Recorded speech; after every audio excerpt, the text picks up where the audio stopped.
Guess who's back and still black? Guess who's back and still black? Guess who's back and still black? Guess who's back and still black? As we all be in it to win it. This is Brother Ron broadcasting live and in charge out of Memphis, Tennessee. And this is We All Be News Free Dixie for the 21st century. Remember, knowledge is the currency of the universe. Thank you all for joining me, family. What a day to be going live. What a day to be alive. It's today's date is Sunday, fun day, September the 15th, 2024. Got a lot to talk about and got a lot more in store. So I'm going to make sure we get started. I want to actually talk about the great debacle, part 2. That's why you call it the great debate. I call it the great debacle. And we're going to talk about that. And also we're going to talk about some other stuff. It's Operation MAGA Main Takedown. Well, Operation Takedown MAGA Main is in full effect. We're going to be talking about that as well. We got to wake the woke up. We got to wake the woke up. This is your brother Ron. We all be in it to win it. There's a lot to talk about. And, man, I've been thinking so much about what's going on right now in 2024. Think about something crossed my mind, man. Think about what was going on in the United States of America 100 years ago, back in 1924. What was the big thing going on back in 1924 in the United States of America versus 2024? Right? You had the Roaring 20s. It was a very vibrant jazz age, a vibrant thing. Dun, dun. Just a vibrant thing. You had that going on. You also had Prohibition that outlawed the sale and use of alcohol in America. That was going on. Prohibition, Roaring 20s. You had the birth of the modern American hero. Think about, in the 20s, think about all the people that became superstars, like renowned. I think about Babe Ruth, the baseball player. Then you have later on in that decade, you have the Charles Lindbergh and so many other, Jack Dempsey, the great heavyweight boxing champion. You have a lot of people that are, becoming icons. The birth of the modern day celebrity happened in the 1920s, So you think about what's going on today in 2024 with the censorship is really heavy about free speech, about freedom to distribute information to help knowledge circulate around the globe and beyond. There's a lot of censorship going on like it was 100 years ago with prohibition with alcohol, but it's the censorship of the truth. And like Jack Nicholson said in that great movie, A Few Good Men, you can't handle the truth. We as the American people have been sheepled. We've been lied to, hoodwinked, bamboozled, and led astray by the powers that think they be. Because this is We All Be. So we are here today. We are taking a stand. This may be, slavery never went out of style. Slavery never went out of style. You dig? Slavery always been in effect. People talk about Project 2025 is going to get us back into the slave days and take us back. I mean, we're living in Project 2024 right now. Y'all telling me about Project 2025? We're living through Project 2024 right now. So, slavery, I know it's interesting you said that. I was thinking about something. I'm paraphrasing. I think that's something I read about Chuck D. He said something to the effect, the most valuable real estate is between your ears. It's your mind. Who controls the mind controls everything. You're talking about slavery, mental slavery, right? And what is a debacle? I want to talk about what happened in the debates. Add my little 2 cents into it before we get on down to the nitty gritty. And like I said, we fighting a lot of censorship on the We All Be platform. And it's all right. It comes with the territory. It's all right. Everything is going to be all right. All right. So please, if you find anything in this live presentation compelling, please feel free to share with your neighbors. Spread the word that we all be in it to win it. The marathon most death continues, and we are in it, y'all. In it. We are doing it and doing it well. But I just want to look up what a debacle is, like how a debacle definition. And I know we want to talk about what happened recently, man. It's never a dull moment. It's like one of the most, like we're living this a big reality TV show for this election cycle. It's really interesting. Uh, ignominious. Let me see. Trying to look up the word debacle definition. Okay, I found it. Do do do do do do do do do. Batman. Hey hey hey. I'll share the screen. Okay, let's define a debacle. A debacle is a noun that means an event or situation that is a complete failure. It can also refer to a general breakup or dispersion, a sudden downfall or rout, a breaking up of ice in a river, or a violent rush of waters or ice. The word is commonly used in the English language to refer to some fiasco or terrible thing that has happened, but it does imply something less serious. Okay. That's one meaning of debacle. It's a failure, right? So we saw the great debacle part two this past Tuesday with the great non-debaters, the big three versus one. Big three versus one, right? And when I say big three, I'm meaning like the moderators was all in on it. And also ABC was in on it. The network, Disney, what a big four, I guess, versus one. But what we want to talk about, what I want to talk about is interesting is that we are living in times where I hear people say, well, I'm not going to vote for either side. I'm not going to participate in the process. I'm not going to do this and that. And people are interesting because I really do believe we get the representation that we deserve in so-called leadership. It's like the leaders, the so-called leaders, I don't look at them as leaders. I look at them as representatives of certain interests or entities that put them in those positions. They're not the actual leaders of said policy. It's the people who wrote checks and did other things to put those people in those positions to advocate for certain type of policies. You understand? Do you understand? Do you understand? Do you understand what I am saying? So when I look at when people say I'm not going to participate, da da da da, you are participating. Like your non-participation is a vote. If that make any sense, your non-participation is a vote. And also, I'm not with this thing where people cannot stomach or stand other people's political perspectives. I'm open to hearing everybody out. I don't believe in disowning or disinviting people from the cookout or from Thanksgiving because you may have misgivings about said perspective.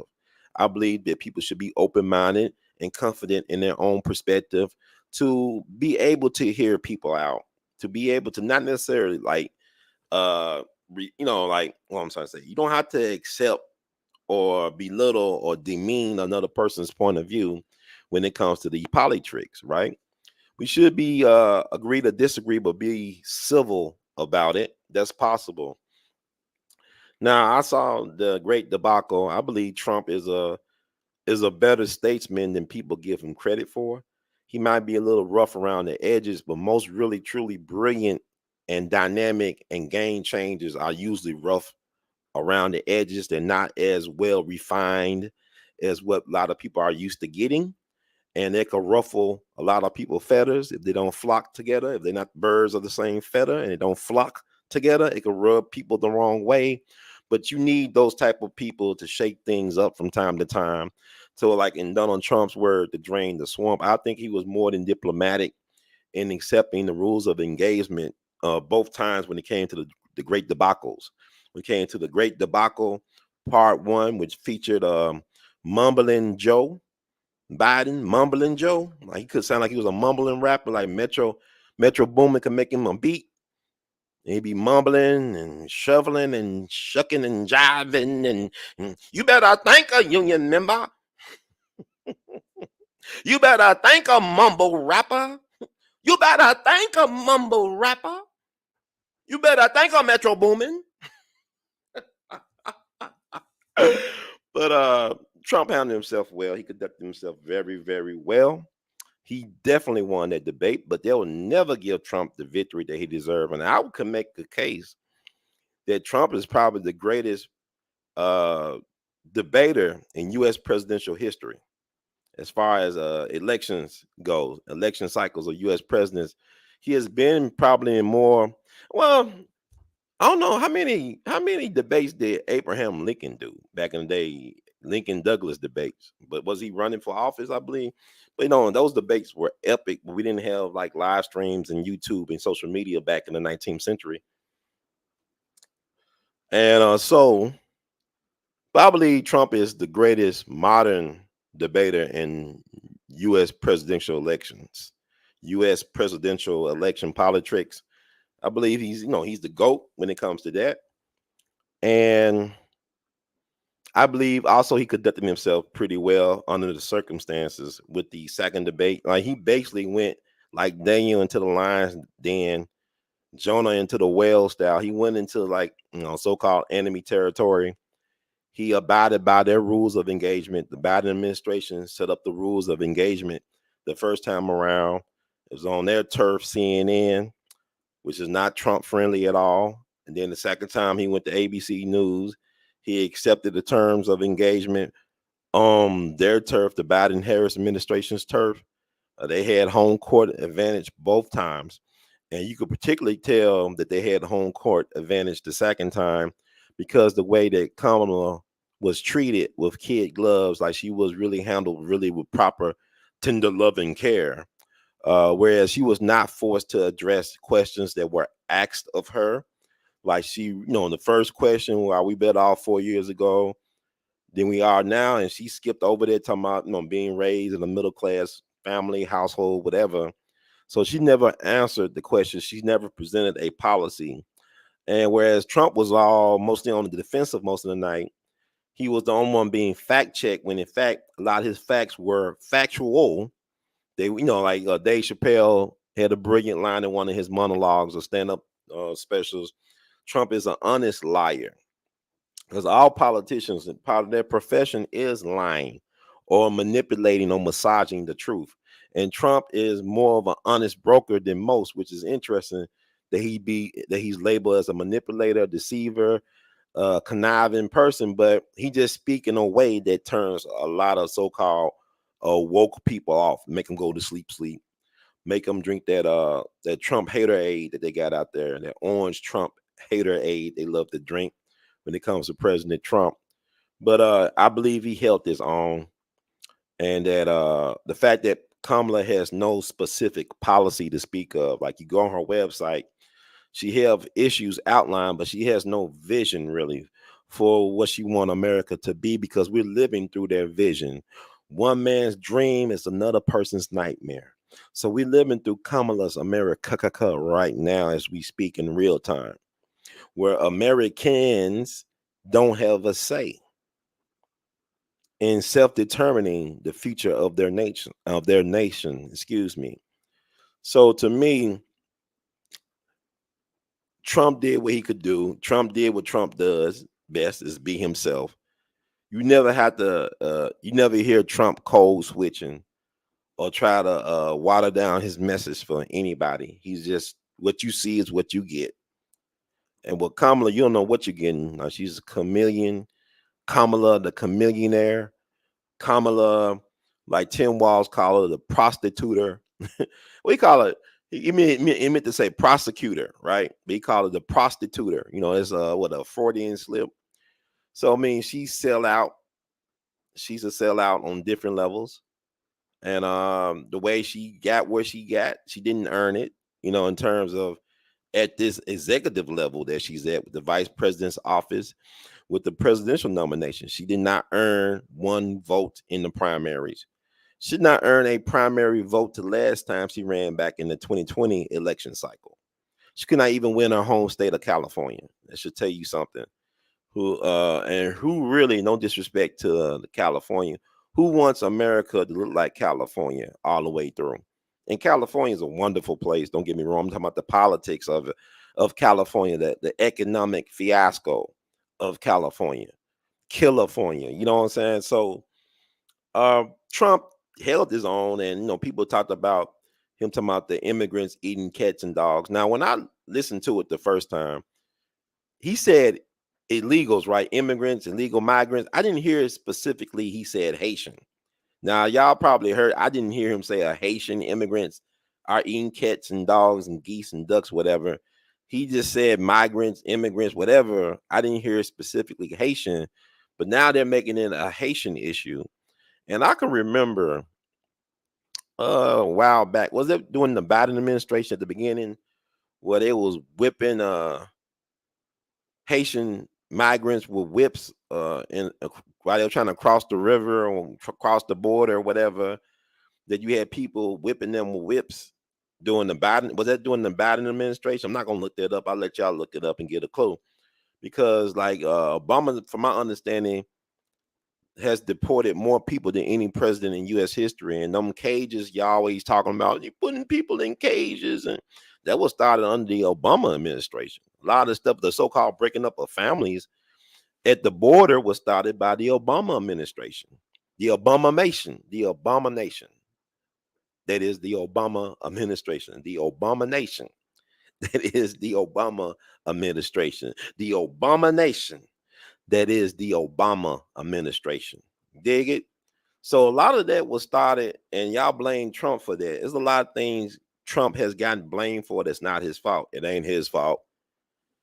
It ain't his fault. You know what I'm saying? There's a lot of things he got blamed for, but the thing about it is, the Central Park 5 thing is really weird to me. Trump, yes, he wrote the op-ed, he paid money, he called for them to be deleted, but that was the public sentiment at the time.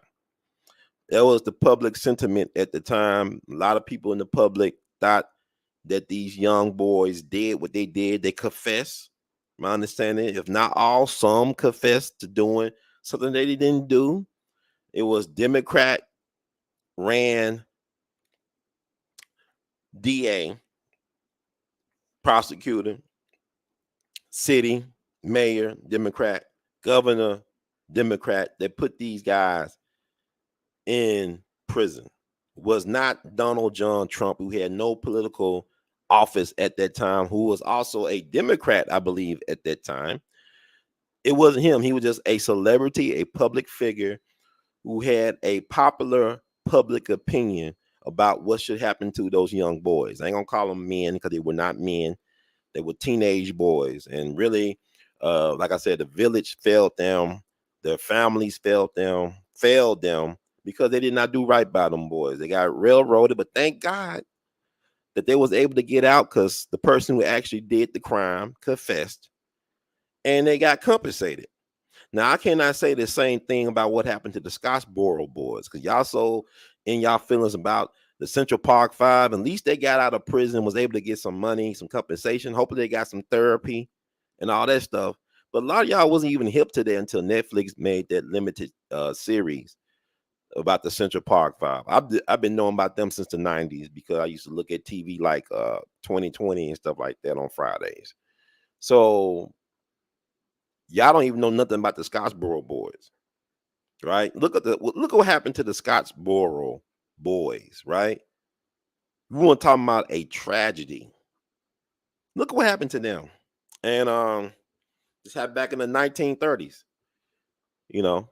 And the thing about it is, y'all want to penalize Trump. And who was president when Trayvon Martin got deleted? Who was president when Mike Brown got deleted? Who was president when Sandra Bland got deleted? Who was president when the Emmanuel 9, Mother Emmanuel Church, in South Carolina. 9 people lost their lives, was attacked by a crazy, deranged MK Ultra assassin named Dylan Roof. Who was the president then? That was Obama. Who did Obama have as his attorney general when Mike Brown went down in Ferguson outside of St. Louis town? Eric Holder, a so-called black man. Who was the governor of the state of Missouri when the Mike Brown rebellion, riots, whatever you want to call it, was going on, and the law enforcement and powers that think they be sprayed the activists, the people, the American citizens with toxins, chemicals that were outlawed by the Geneva Convention. The Geneva Convention, right? They outlawed this. You cannot use this even in acts of war. These chemicals that were sprayed on black people in Ferguson, Missouri, pregnant black women, all types of black folks got sprayed. And Jay Nixon was the governor who was a Democrat. Obama was the president who was a Democrat, is a Democrat. Eric Holder, a Democrat. They allowed this to happen to black people. And nobody held Obama, Holder, or Nixon accountable for what they did in Ferguson. And y'all trying to talk about Project 2025. Y'all trying, Trump said, I disavow, I disown, whatever he, like how he did with David Duke. I disavow, I disown them. They're not a part of me. It wasn't me. It wasn't me. Trump keep on saying, I did not write Project 2025, which is true. That's not his, that's the Heritage Foundation, whatever. Got all types of think tanks with ideas out there. But this is happening on Obama's watch. That wasn't Project 2025. That was Project 2016, Project 2012, Project 2014. Eric Gardner killed on Obama's watch. What happened with that? Nothing. He was selling loose cigarettes? They call them Lucy's or something. I don't smoke no cigarettes, but he was selling Lucy's. Where he's at? In Staten Island. They like he was the biggest criminal in Staten Island. That's where all these mob bosses be living. Of the 5 families of New York, a lot of mob bosses stay up in Staten Island. But yeah, he's the biggest criminal in Staten Island at the time. He's selling Lucy cigarettes. Alton Sterling selling CDs down there in Louisiana and Baton Rouge in the parking lot. He's a threat selling CDs. I guess you should have been streaming his music on Spotify or something, on Amazon Music Prime, whatever, on Apple iTunes. That's his crime. That the fact he was selling his music on CDs, that's the crime, right? That's the penalty, is death.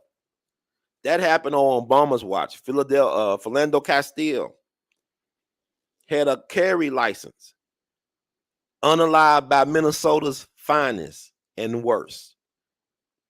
That's Obama watch. Alton Sterling, Philando Castile happened the same summer. Then what did Obama do? He bet, and then you blame Trump. Obama brought them out. Bring them out, bring them out. It's hard to talk when a beer bottle in your mouth. Bring them out. What did Obama do when Skip Gates got violated by Cambridge, Massachusetts felons? Harvard University, Mr. Find Your Roots got violated by Cambridge's finest. He said they acted stupidly, right? You remember when that happened? They acted all stupidly. Then he took it back because white folks didn't like Obama. You're a black supremacist, even though you're not really black. You're an Oreo. You're an Oreo supremacist. What Obama do? We have a beer summit. What did Biden do? Come on, man. Come on, man. Come on, man. Let's have a beer summit. Wait, right? Skip Gates and the cop that disrespected Skip Gates in his space and his home. They came to the White House for a beer summit. See, Obama let it be known it was an open season on black people.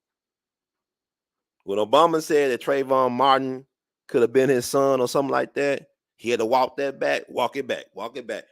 Zimmerman still walking around here, but yet y'all trying to get rid of Trump. Zimmerman still out here, y'all trying to get rid of Trump. Trump ain't did nothing to black people the way the Democratic Party has demonized and terrorized black folk. ever since their inception. And y'all want to talk about they got switched. Y'all got switched at birth. The hell wrong? Democrats always been who they been. They never switch parties. None sides never got switched. I'm gonna tell you something. They talking about insurrection, J6, a demonic party, the Democratic Party. They led the only known successful insurrection post-Civil War in America. The Wilmington Race Massacre of November 10th, 1898. Look it up, man. Why did it happen? Because out of power Democrats did not respect a prosperous government that was ran fusion style. They had a fusion style government. What I mean by fusion style, you had black politicians working with white politicians to help run the biggest city in North Carolina. Y'all think it was Charlotte. Wilmington was the biggest city. Wilmington back in that time was like Atlanta for black folks on steroids. That's how prosperous Wilmington was for black people. Black folks owned businesses, land, homes, whatever. They were living large in Wilmington.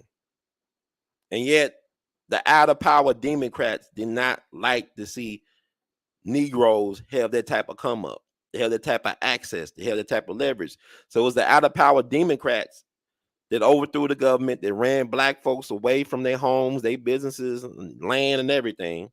It's a hostile takeover. They even held the governor of North Carolina hostage. Because he was a former Confederate soldier, I think general, but he wasn't like a guy that was necessarily like a Klan guy per se. But they held him hostage so you couldn't let, I guess, people know authorities to come in to squash the rebellion, the insurrection, right? But the whole country knew. The whole country knew. The White House knew about it. Who was in the White House? William McKinley, who was a Republican president, who was a Civil War veteran, fought for the Union. They all knew about what happened in Wilmington, but nothing was ever done about Wilmington. So that's how you was able to get Jim Crow. It wasn't just Plessy v. Ferguson. It was what happened 2 years after Plessy v. Ferguson. Because with Plessy v. Ferguson in 1896, what happened a little bit after that? Because y'all try to get a brother on dates and names, and sometimes I misspeak, whatever. I don't know everything. But we never talk about Wilmington. The fact that you got black people so upset about that PSYOP MK Ultra thing called J6 is ridiculous. That was not a government takeover. That was a false flag MK Ultra PSYOP. Operation Mockingbird Media, once again, that was not what we thought it was. Now, if y'all got a grievance, look at what happened in Tulsa. They don't even want to give us any reparations for Tulsa, man. They won't even give us nothing. You got people still alive their lives were traumatized by what happened in those 24 hours in Tulsa. And yet they won't even give them anything. You got black folks, they finding black folks hanging in white people neighborhoods in rural areas, like in North Carolina, and we on this source, well, I can't even say that. Well, he just he unalived himself. He deleted himself. See, I can't even talk the way I need to talk about these things because YT, and YouTube is known as YT, and it's appropriately named. They remove videos that I talk about stuff of these unsolved, people are hanging like Christmas ornaments. They said it violates community guidelines to talk about actually hate crimes. The real hate crime is to actually use your First Amendment right of free speech. Free speech is a hate crime right now. And we live in the world of social media, but we can't be social. We can't talk about certain things. How you gonna call this social media when you're being antisocial towards different points of views? It's like, how can Donald Trump be a dictator if he got kicked off of Twitter while he was sitting president? How can a sitting president, the so-called most powerful man in the world, be deplatformed on social media services? Oh man, he gonna do all this. Do y'all understand how silly y'all sound? Oh man, he don't want to give up power. He gave up power. What you talking about? His own party, his own vice president sold him out. It's always an inside job. Always. Never forget, Democrats started the Civil War. The American Civil War was started by Democrats. Or y'all call Democrats, whatever. Abraham Lincoln's vice president was Andrew Johnson from Tennessee. What was he? A Democrat. Abraham Lincoln gave black folks 40 acres and a mule, him the radical Republicans. But who became the Indian giver, as they say? Who rescinded that order? Andrew Johnson, president, Democrat from Tennessee. Tennessee was the last state to leave the Union during the Civil War and was the first state to return to the Union after the Civil War. The so-called volunteer state is also the birthplace of the KKK. KKK, 1866, 65, Pulaski, Tennessee, Nashville, Tennessee. Never forget. Democrats helped eliminate Abraham Lincoln. Never forget. Democrats. What's going on with Trump? Doing a Democratic administration. All these attempts. Wow, he's like the 50 Cent of politics. Like 50 Cent on Tupac. Yeah, I went there.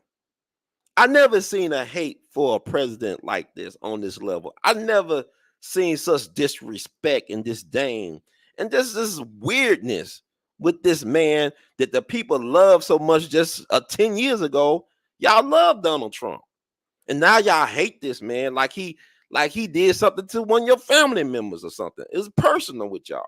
How is this so?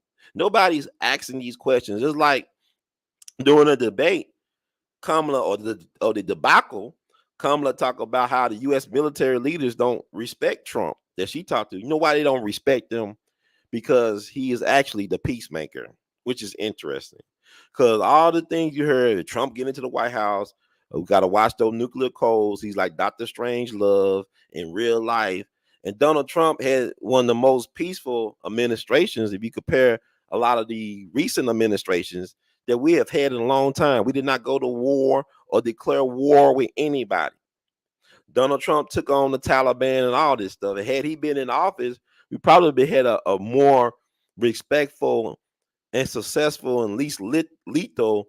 No, when we was leaving Afghanistan, it would have been such a debacle when we left, because Donald Trump is a deal maker who is not a warmonger.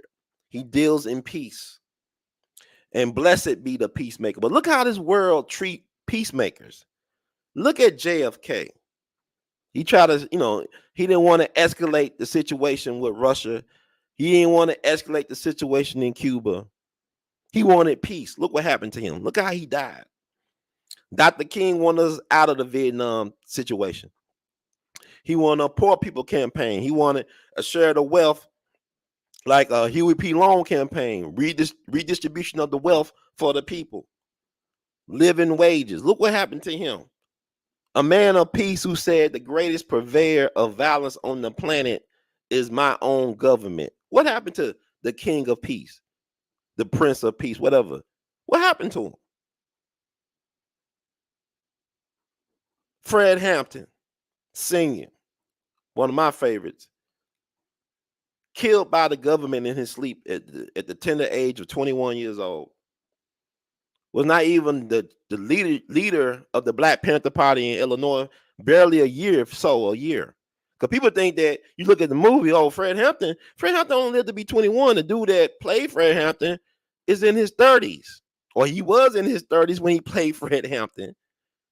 Fred Hampton was this leader of the Black Panther chapter in Illinois for barely a year. I don't think it could have been a year, but it wasn't that long. They took him out. That brother had like 10 years in the Black Panther Party.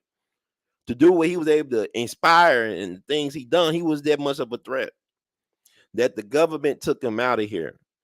That his chief bodyguard, William O'Neill, was FBI asset, informant, agent, provocateur. He provided the floor plans to Hampton's apartment on the west side of Chicago.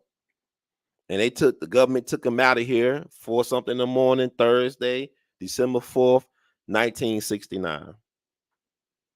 Your taxpaying or taxpayer supported government did that to one of our American citizens while he was sleeping. So don't tell me what they can or cannot do, or that Trump is the bad guy. Don't you know the last 2 years of Dr. King's life, the media, the legacy media in this country, the same legacy media that is trying to destroy the character assassinated Trump for the last 8 years, whatever, that same media went after Dr. King, that media industry complex, right? Operation Mockingbird media, because a lot of y'all don't know that the media, y'all think is news, is propaganda that's controlled by U.S. intelligence. U.S. intelligence controls CNN, Washington Post, New York Times, Hollywood. They control all that. Operation Mockingbird. So y'all, we the biggest fools in the whole world because we the most babied group of people on the planet. We got to be the most lied to, the most misled, the most poisoned people on the planet, the most drug out of our mind people on the planet. And we call when everybody want to be like us. This is not right. You got a man in here. Oh, they say he's divisive. He's uniting people. He's bringing Democrats to the table. He brought Tulsi Gabbard, RFK Jr., legacy Democrats, right? Famous Democratic Kennedy family. He bringing people like that. He bringing black people out of Chicago. They joining the red gang, the MAGA gang. I went to Chicago. I love Chicago. Chicago is probably America's greatest city. Like a friend might say, it's the heartland, it's the heart chakra of America. So whatever happens in Chicago, it affects everybody everywhere in this country, in this constitutional republic. The black folks said enough is enough. We reclaiming our neighborhoods. We reclaiming our city block by block, man. That's what's going on in Chicago. They won't report it on the Operation Mockingbird news. Black folks are galvanizing and organizing in the spirit of Ida B. Wells Barnett, in the spirit of Fred Hampton Sr., in the spirit of so many people. Our people have created the blueprint for everybody else to eat. Now it's time for us to make a place for us at that table and to eat as well. Because people been eating off us for decades. And they don't want to pay no dues. They don't want to sponsor a plate for us to have. So now it's time for us to create a place and a space for us to do what we got to do. We don't owe the Democratic Party one more year of loyalty, one more cycle of loyalty. It's over. If they can't get 90-some% black folks to vote Democrat this fall, it's over. Lyndon B. Johnson thought, we'll have them voting for 200 years Democrat. He didn't see Joe Biden coming. He didn't see no Kamala Harris. He didn't see Obama coming. The Democratic Party sold out organized labor during the Clinton administration. When they endorsed NAFTA, they helped create what we living through now. Their administration helped brought in Goldman Sachs.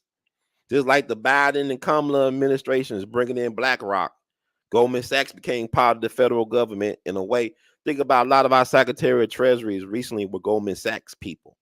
Think about the Supreme Court justices that Obama appointed. They were all Goldman Sachs connected. They've been sold out to people. There's no gold in Fort Knox. They've been gone for decades, that they say. Fool's gold. We're living in fool's paradise right now. Y'all think y'all have it good? We've been lied to for this long about the banking, about everything. How can people that don't even have citizenship, how can they get a house within 2 years of being here? How is that possible? When I've been here all my life, I had relatives that fought in every war, going back to the Revolutionary War. I can't get a house. And I've been here for 44 years. I can't get a house like the immigrants or migrants or illegals or aliens. They can get a house. They can get EBT. They could get all types of benefits that my people fought and died for. We can't get that. The descendants of Fannie Lou Hamer can't get that. We can't get it. Dred Scott, his descendants, we are the descendants of Dred Scott by law, because the law said that Dred Scott, Supreme Court said the white man by law don't owe y'all anything. We don't have to respect y'all by law. We don't owe y'all anything by law. Your intellectual property is not respected or protected by law. Why do you think they started the patent office? To steal black folks' inventions. That's one reason. Why they start unions? To keep skilled black folks from working and gainful employment.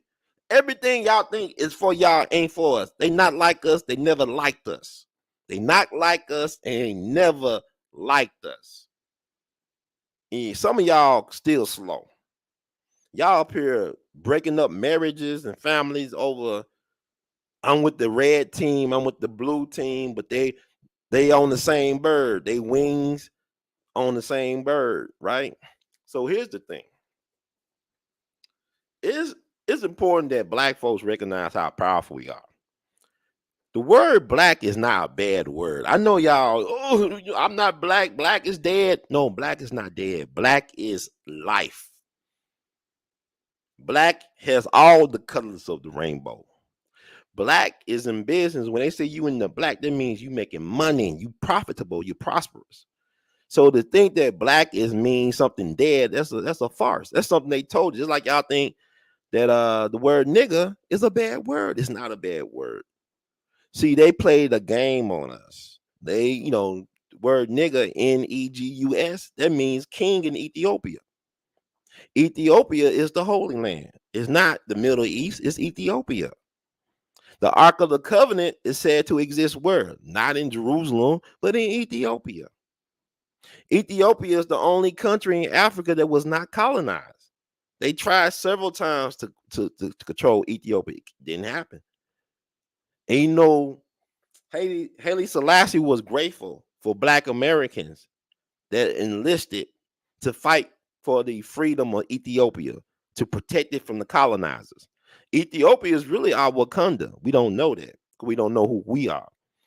So he set aside a lot of land for Black Americans to show us a thank you for coming to the call of Ethiopia at our time of need and defending Ethiopia with your honor and lives. But that land was never claimed by Black Americans. It was claimed by Rastas from Jamaica. See, people don't want to talk about how the world owes a debt to Black people. America owes a debt. America has no culture without Black people. America has no culture. Louis Armstrong did not come out of music conservatory. He came out of New Orleans in a place called the Battlefield. Mama was a prostitute. Daddy was a trick. He ain't supposed to make it. It's a hard knock life for me. Da, da, da, da, da. He ain't supposed to make it, but he made it, and he's the father of modern American music. He invented pop singing. So all your favorite singers, you like Taylor Swift or Beyonce or Whitney or Aretha, Mariah Carey, Billie Holiday, Frank Sinatra, Bing Crosby, Elvis Presley, James Brown, whoever, they owe a debt to a brother that came out the hood, out the projects, who grew up among pimps and prostitutes. They owe a debt to that guy. We owe a debt to him. He didn't come from the Vanderbilts. He didn't come from the Rockefellers. He came from the bottom up. Richard Pryor, James Brown, these brothers came out of whorehouses, as they call them. They didn't come out of, a gated community, Beverly Hills or something like that. They came out the gutter, man. Michael Jackson came from a working class family in Gary, Indiana. That's how they got that work ethic. So Black folks, man, they owe us an apology. They owe us some money. I don't want to hear about no vouchers, none like that. Give us what we put into. Wall Street was built off of Black people. Black people were some of the first things traded as commodities on Wall Street. Central Park was Seneca Village. There were Black folks live. They kicked all the Black folks out. Georgetown used to be where Black folks used to live. Georgetown in D.C., there wasn't always an upper class, upscale place. There was a place where a lot of Black folks used to live. They got kicked out. Harlem was a place where Black folks used to live, and they being kicked out. So the thing about it is that If we're such a curse, how come everybody want what we have, but then don't want to give us the credit for having it? It's like even with Beyonce with the CMAs, I don't really care about that. I got the Jimmy Lunsford Legacy Awards, and all these awards and stuff like that are really just political tools of promotion of certain industries. So they don't really mean nothing if you think about it. It only means something if you believe it means something. It's like y'all believe that diamonds are really valuable, which they're not valuable. That's a propaganda scheme. That was look up the value of diamonds. They're not as valuable as people think they are because we believe them to be valuable or valuable. That's why they're so coveted, right? These diamonds. They're not, it's just it's a trick. Everything is, we are in the matrix. Things y'all think are worth something is just fool's gold. And the things that are worth something, they program us to treat it like trash, like the family. Family is treated like trash. If you look at with the Trump thing with the debate, I would say this with the debate. Um, I don't think Trump lost. I don't think Kamala won. I think it was just entertainment. No better than WWE because it wasn't a real debate. Because if it was a real debate, it should have been one-on-one, not 1 versus 3, 4, 5, 6. It's like they gave Donald Trump the Drake treatment. You know how Drake took on home. I mean, I like Kendrick. Kendrick won the battle, but I still believe that Drake is going to win the war because he's their boy. He's their boy. He's the industry's boy. The industry is behind Drake. But I'm Kendrick in this thing. I respect Kendrick. But they gave Trump that type of treatment. That's how afraid people are of Trump. You got to have more than one to take him on. And then y'all call it a fair fight. That was not a fair fight that happened on Tuesday, my people. And like Trump said it best, he said, the victor or the champion never requests a rematch. It's always the person that lost that requests a rematch or another round. It's never the victor. And Trump is more deserving to be called a victor because of what he had to endure. He went into their house, their home twice, abiding by the rules that they didn't abide by. They didn't mute Kamala's mic, like they said. They wouldn't let Trump, they was calling Trump out. Dude was trying to tell Trump what he was thinking. Oh, when I look at what you said, I don't look at it as sarcasm. You couldn't, like he telling Trump, I don't trust that you know how you thinking. It wasn't sarcasm. I mean, who are you? David Muir, whatever you are. And then the sister, she she a AKA sister, so the fix was in. I mean, they don't care about optics. The fact that they'll just show their hand like that, to be so heavy-handed after Trump, that should let y'all know. Y'all should start questioning, like, why do they hate this guy so much? What is it about Trump that rub the powers that be or think they be the wrong way?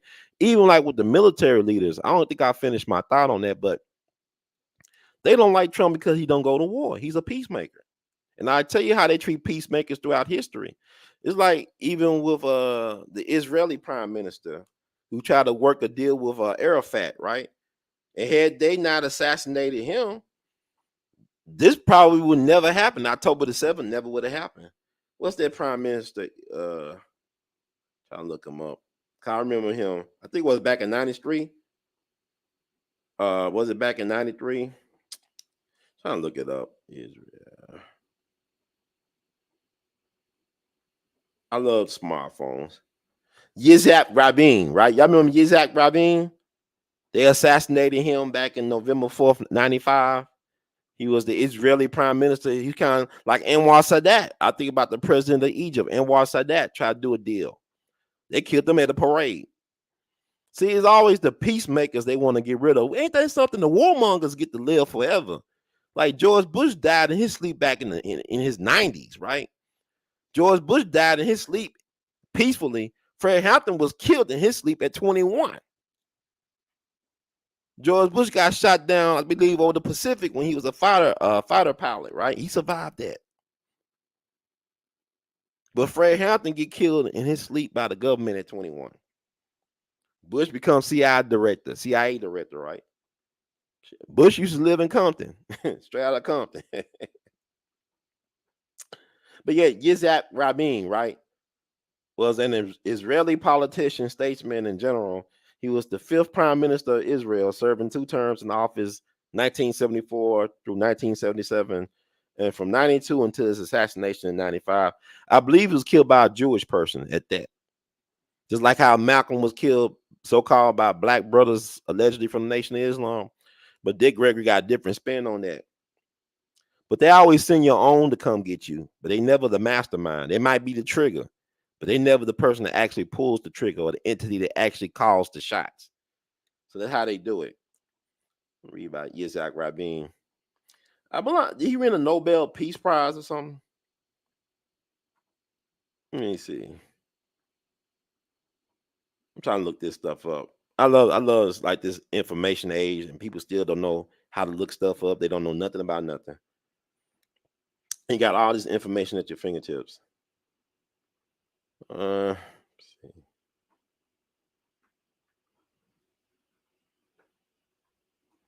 Okay, he didn't. Okay, they said assassination and aftermath.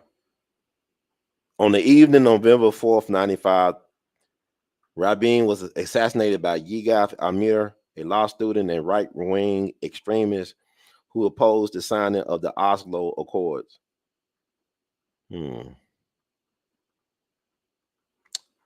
Rabin had been attending a mass rally at the Kings of Israel Square in Tel Aviv, held in support of the Oslo Accords. When the rally ended, Rabin walked down the city hall steps towards the open door of his car, at which point Amir fired 3 shots at Rabin with a semi-automatic pistol.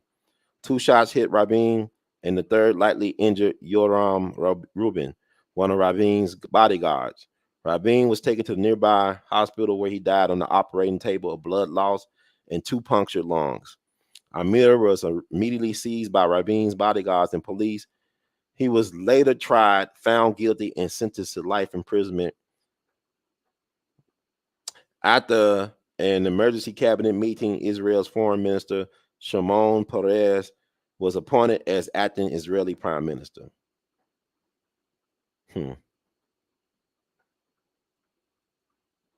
Okay, so this is the guy who tried to bring peace in the Middle East. He was Israeli prime minister. They got rid of him. It wouldn't surprise me it was an inside job because let me see, the guy who pulled the trigger, he was Israeli, right wing extremist. Like you look at the people trying to get Trump. You can't say these are lone gunmen, right? You can't say these are lone gunmen. But let me finish my thoughts about Kamala and Donald Trump, and I'll get into the assassination stuff. And I'll get into it. But Kamala, like people said that she might have used some hearing aids through her earrings. And I posted something about that. I never seen such really weirdness on social media. Like I posted what somebody said about they showed like her ear during the debates, and then they placed the ad for the hearing aid or the earpiece, the ear hearing thing. And it kind of looks similar to her earring. And folks got so pissed off with me on Facebook. I'm talking about preachers and everything. That's why I don't be up in church. He's so judgmental. But preachers and stuff got mad at me, and I'm like, man, this is not even my. I'm just trying to say the internet is undefeated. And like I said, what I mean by that was that the internet will always find a way to be provocative when it comes to truth and perception and stuff like that. But people took offense to the post, and then Facebook labeled it as false information. They fact checked it, and how can they prove it either way? How can you prove that she didn't have or did have that unless somebody whistleblow that's close to the situation? So I mean, for them to say it's false on the face is like you lose your credibility because how do you really know? And so somebody said, "Well, these Tiffany earrings," but I said, "Like Timu earrings to me. They could be Timu earrings, not necessarily Tiffany, but they kind of look similar to what was in the ad." So we had this conversation, and this prominent minister in Memphis, he was in my Facebook talking about, what's the option then if not Kamala? I said, I'm voting for Trump. I'm not telling you what to do. But I'm voting for Trump. And he was giving me his MSD, what SMDH, shaking his, ding head, like, this a lost soul. He said, like, how Kamala is black. And I said, man, she couldn't even look, that's the thing. She's not black.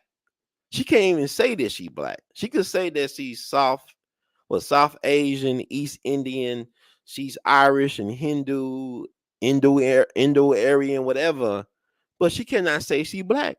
She's been given 2 times in the national spotlight. First on CNN, then on ABC, before millions of people to say that yes, I am a black woman. I'm not interested in what Willie Brown got to say about you being black. No, he got his reason. He's still in love with you, so you could be whatever you want to be. He's still, I love you, baby. You still my Kamala Pop. Yeah, you still my Kamala Pop. It don't care what what you are to him. My thing is stop cosplaying in people's faces. You with your fake accents, your black accent. You should have hollered at Drake, your fellow Canuck or Canadian, to help you with your black accent. Drake would have helped you with your black accent. But the fact that you got black folks, they 10 toes down. She's not even married to a black man. So how y'all mad at black men who don't want to support Kamala and the Democrats? She's not even married to a brother. If Obama was married to a white woman, y'all, black women would not have supported Obama. I'm sorry. These same black women that's telling black men to vote for Kamala because she's a sister would not support a brother if he was married to a other. So this is very hypocritical. And really, I just don't care for identity politics when it comes to my wallet, when it comes to my rent. I care about stuff that gets stuff done. Identity politics have not worked out well for people of color, so-called people of color in this country of ours. See Obama Nation. But she could not even, she did all this word salad talking about nothing. Just say I'm black. Like Trump, they keep on saying, well, Trump is bullying her. He said, I don't care what she is. Just, that's you. But Trump don't even change his voice. He don't do no type of black sense or whatever. He's just Trump. And it's the authenticity that is the real powerful selling point of a Trump, is that he's authentically who he is. He does not apologize for being who he is or what he says. And a lot of times the people say what he says lies and not lies. It's just like you got to look at the context of what he's saying. It's like with the immigrants, eating dogs and all that. And people said, that's not true. We talked to the city manager. Don't you know I talked to city people too? I talked to people in government, city people in government. I talked to people in government. They say, well, Brother Ron, I work with the fire department dispatch. Well, I work with the police dispatch. My aunt, she's over the, police and fire departments communications. And they always tell me about these stories of what happened. They said, this is going to be on the news. This stuff is horrible. Surely this is going to be on the news. And guess what? When they turn on the news later on that night, it's not on the news. A lot of things have been suppressed from us. You understand? There's a lot of stuff that we should know about that we don't know about because of the so-called trusted news sources. They know best. They don't know best. But there's a lot of things they suppress, like with the FBI statistic. Like say Trump lied. Trump said that crime has went up from 2020. Then people said, well, crime went down from 2023. But Trump didn't say he was comparing 2023 crime with 2024 crime. He's saying, look at the crime rate in 2020 and look at what's going on now and last year. It went up. So he was right, but people, he's lying. Even the moderate, he's lying. He lied. He didn't lie. The crime rate has went up since he's been in office. Last time he was in office. And then you gotta look at the fact there was a pandemic going on to help get him out of office so they could steal or rig the election. Because it was rigged. It's not about, it's like Denzel said in Training Day, it's not what you know, it's what you can prove. I just feel it. I know it was, because ain't no way that Biden got that many votes. People didn't even show up to his rallies. He probably was giving away free pizza, free gas. People still didn't show up. And Kamala is busing people into her rallies. And they want to talk about Trump rallies. Trump got people coming in just on the strength of who he is. Trump has been a celebrity, has been an iconic figure. in the American imagination for decades. And then he became a president, and I don't think he really thought he was going to win either, but he won, and he tried to do right by the people, and they kept on blocking him at every turn. Trump is not a good puppet for these people. I'm not saying he's not bought and paid. He's not a good puppet. He can't be controlled like a Kamala or Joe Biden. And that's the problem with the military leadership. They don't like the fact that he won't go to war for profit.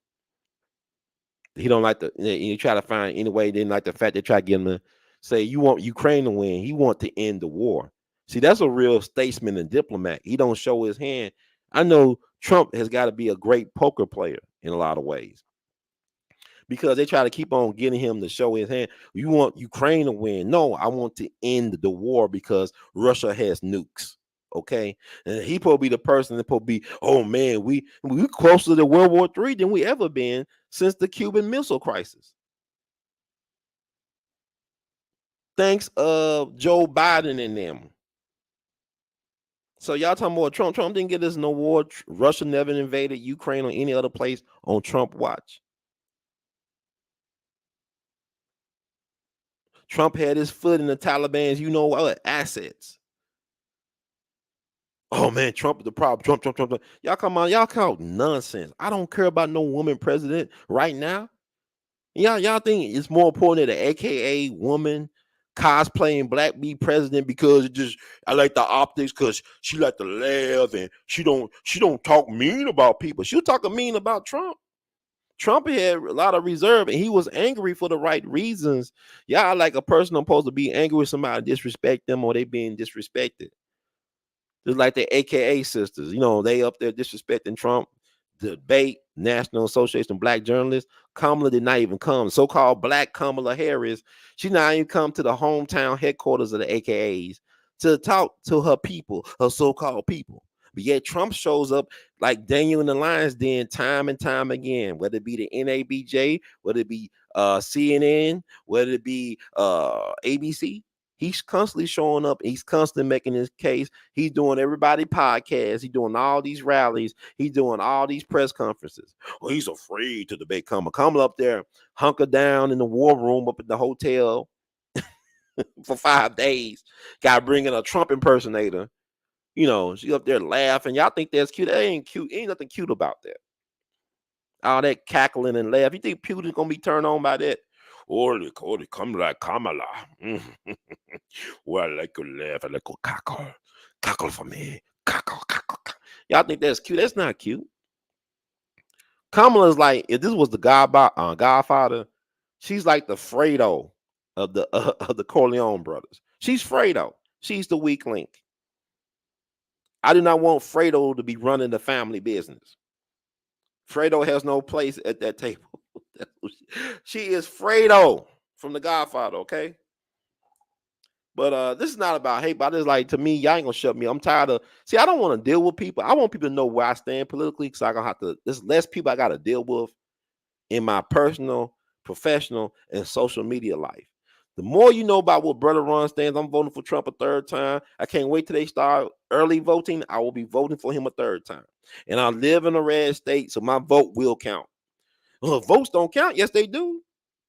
You got to know how to count them. Even if you say, I'm not going to vote, this don't get away. God bless Dr. Cornel West, Jill Stein, and everybody else. Bless y'all. Y'all going to save this country. And hopefully Trump will have a seat at the table in the cabinet for y'all somewhere. But we'll see. But the fact that they're trying to get this man, people talking about he is fake. This is how screwed up we are. Don't you know that social media is MK Ultra? When people talk about Jim Jones, they don't have to use a Jim Jones. They got Facebook, Instagram, TikTok, YT, WhatsApp, whatever, Snapchat. They don't need a Jim Jones no more. They got social media to do all the work. So a lot of us are triggered by things. See, we've been indoctrinated. We don't even know it. Even our miseducation, disinformation system, we're being indoctrinated. Dr. King said human salvation lies in the hands of the creatively maladjusted. I am happily creatively maladjusted. I cannot be attuned to a wicked, demeaning, degenerate system on any level. If that means I must be alone for most of my life, I'm willing to walk alone. Like if something bothers me when things happen to good people and nobody says a mumbling word or do a mumbling thing about it. We losing people out here. Y'all say y'all love life. Y'all don't love life. Y'all not even living. Wake the woke up. It's time. But Kamala, she like Trump had, he wanted this on the closing speech. You know, why has she done anything? All the stuff she said she's going to do. She's been in the office for almost 4 years now. She has not done one thing. She has not, that border thing. Y'all gonna laugh. I'm like, people told me, it was a person told me her father's an immigrant. God bless him. He came over here legally. He served in the military. She was saying, well, if they gotta cross like all this stuff, these obstacles, they should be able to stay. I said, no, we're gonna send them back. I don't want them here. How come they got to run away from their country? I ain't run away from my country. Look how our country infrastructure is falling apart. You don't see me trying to go to Mexico or go to Venezuela. I'm from here. I'm trying to work this bad boy out because this is my country. My country, 'tis a thee, whatever, sweet land of not liberty. So why can't they work it out in Venezuela, in Haiti, in the Congo, in China, wherever they from? Because they not just from Mexico. That's the thing. Like they telling these people are coming. It's not just families. A lot of young men being released from prisons, being released from mental institutions. Some of them are coming here to join the military. See, we in Civil War time right now. We're at World War III, Civil War time. This is where we at. Cause like, you know, I'm gonna tell you something. If something happened to Trump, there won't be no election. Cause there won't be an election. If something happened to President Trump, you better get as much water and toilet paper and all that shit because excuse me, all that stuff. Cause like people ain't going, man. What the hell? People ain't going. Y'all don't want to pick a side. Y'all worry about the Kansas City Chiefs three-peating. Fuck that. Zoop. I don't care about no football. Life is game 7. Every day is game 7. You understand? Every day is game 7. I don't care about no football. See, I don't want to be friends with people that all y'all do is look at this crap. Some of y'all say, I fell asleep during the debate. I fall asleep watching football. Yes, even during the Super Bowl. Yes, even during the AFC and NFC championship. That stuff is boring. You want to talk about rig, you want to talk about theater, you want to talk about fake. Talk about professional sports. Don't talk about a man getting shot at and act like it's funny. That's not funny to me, Playboy, Playgirl. That's not funny. Just like you don't want nobody laughing at one of your loved ones getting taken down. Melania is like Jackie O right now. She told them something's going on. That's Melania. The one y'all keep on thinking that don't love Trump. She loved that man. She don't have to be with him. He got divorced before several times. I'm sure she's been taken care of, but she spoke out. She said something's happening. Why they not talking about this? And it happened again. They want to brush the fact that a presidential nominee and a former president is getting targeted like that. And y'all want to say he's doing it. And people have died, got wounded seriously. Oh man, it's fake. Look at his ear. How y'all experts? Cause y'all play Call of Duty? Cause y'all look at Netflix movies, or y'all look at in the movies? It's like this. We are in the Matrix. Nothing is like what you think is going to be like. Everything is like I tell people, nothing surprised me. I was not surprised when I heard about what they try to do to Trump today while he was playing golf or whatever. It's always an inside job. Secret Service should have been defunded. Secret Service should not exist. You know that Abraham Lincoln created the Secret Service the last day he was living? How'd that work out for Lincoln? Where was the Secret Service? Kennedy. Right now, Trump. You know what's interesting? I learned something. Like Trump, and he had his desk in the Oval Office, right? He used a desk in the Oval Office. He hand selected that desk. From my understanding, it was the same desk used by Ronald Reagan, JFK, FDR, and Abraham Lincoln. he decided to select the same desk for the Oval Office that was used by, once again, Ronald Reagan, JFK, Franklin Roosevelt, and Abraham Lincoln. What do they all have in common? Exactly. They were either assassinated or almost assassinated. I can't write this. I can't make these scripts up. But this is where we at right now. And y'all gonna have to pick a side. Y'all can't be out here. I don't want this. I don't want that. Well, regardless of what you do or don't want, is going down. You cannot be like silent or smart. You only concerned about Taylor Swift and Beyonce not getting a CMA nomination. Who cares? Black folks invented all this, okay? Black folks invented country music, jazz, classical music, everything. Yes, right, black people. You the chosen people. You didn't know that then. That's why they hate you. Because you don't even know who you are. They told you. You a nigga. You a king. Nigga. Negus, nigga. You a king. You the chosen. Oh man, that's a bad word. I don't want to be royalty. But it's only a select few of us. But anytime we come together on something, paradigm shift. Don't you know that Chicago is about to lead the way for the rest of America? Why? Because of Black America. Because black folks on the west side and south side of Chicago and the suburbs, they said enough of this BS. We're going to do it for the country. Like black men around this country are standing up. Yeah, we like our women. We like the kitty cat. We like to pet it every now and then. But guess what? I'm going to do without the kitty cat because I got to take a stand for my family, for my generations, for my legacies, for my seeds. Enough is enough. Black men have always answered the call when the country was in trouble. Every single time. Now I'm telling the brothers, you got to answer this call. You cannot sit this one out. Because if they knock Trump off here, this is over. Like all this, y'all want to live stream, y'all want to do fantasy football? No.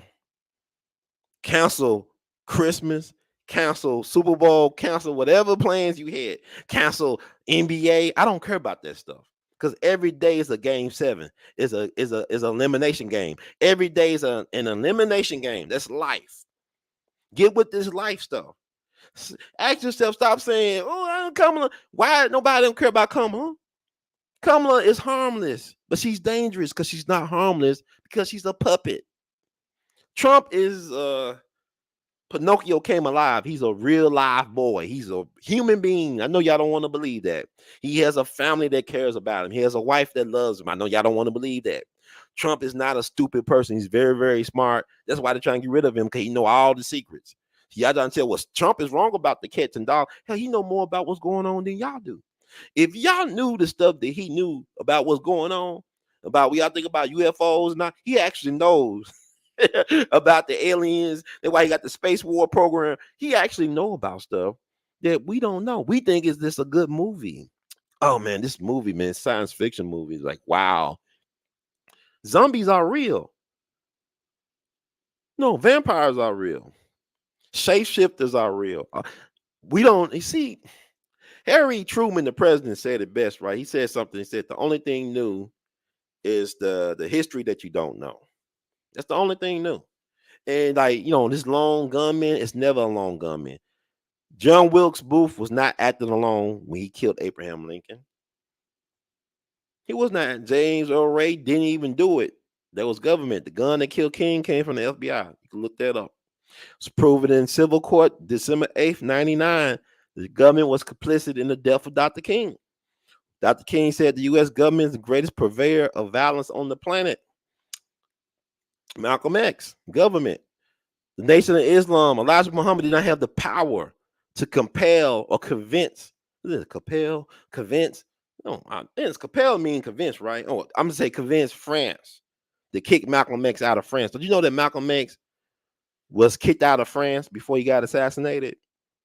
Because the French government was told that he would be killed anytime now. You do not want Malcolm to be killed in France. So they sent Malcolm back to England. He went back to America. From my understanding, Malcolm contacted the State Department 2 weeks before he died to say that his life was in danger. Malcolm was food poisoned several times, had to get his stomach pumped overseas. He had people following him around, he thought was Nation of Islam, from airports around the country, trying to run him out the road. He had people trying to beat him up at every stop. I mean, he had a lot going on, man. And we don't talk about that because we too busy looking at superficial stuff. And Malcolm's 100th anniversary of his birth is coming up next year, and also the 60th anniversary of his assassination is next year, right? So we don't study Malcolm. We like the look, he's a good looking guy, charisma, speaks well, but we're not even studying what he was telling us. He told us that the most dangerous thing to white people, to black people, so-called black people, is the white liberal. He told y'all, he dedicated the last 2 years of his life talking about the evils of Joe Biden's party, the Democratic Party.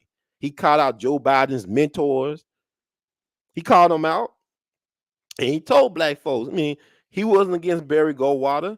He kind of actually was encouraging black folks, maybe you might want to vote for Barry Goldwater. He didn't say it like that. I know it blows y'all mind that Malcolm would tell black folks to maybe consider the Republican option, because extremism is a virtue in times like this.